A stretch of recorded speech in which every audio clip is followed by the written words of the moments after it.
L'audit thermique, ou audit énergétique, bilan thermique, il n'y a pas de terme bien défini aujourd'hui. Ce ne sont pas des missions réglementées.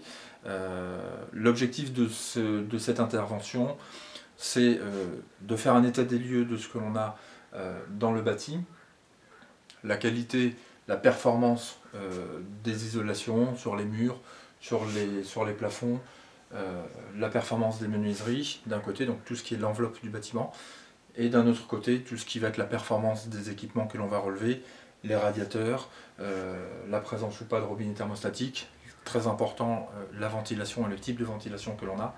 Mais là, comme on est hors cadre réglementaire, on va faire un petit peu, c'est chaque intervenant qui fera un petit peu la mission à sa manière. Donc il faut quand même que je mesure tout ce qui est déperditif avec un robinet thermostatique qui n'est pas bloqué. Et en ventilation,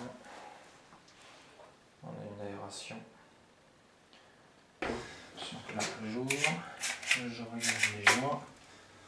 Je vérifie la présence de la trappe d'obturation dans le conduit. Ça permet d'éviter les déperditions. Donc là, c'est un thermohygromètre qui nous donne instantanément l'humidité ambiante relative. Donc là, on est aux environs de un peu plus de 60%, 63%. Bon, il faut que ça se stabilise. Normalement, un logement, quand il est bien ventilé, on considère qu'entre 40 et 60% d'humidité relative, c'est le niveau de confort. Donc là, on est dans la salle de bain. Et le thermohygromètre nous indique plus de 80%, 84%. Et on voit qu'il y a des traces d'humidité au plafond.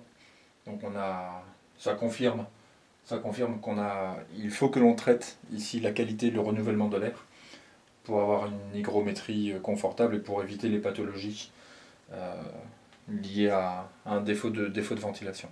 On a pu faire le relevé de toute la maison et prendre l'ensemble des paramètres. Maintenant qu'on a réalisé donc tous les calculs grâce à l'outil informatique, on a les possibilités d'évolution.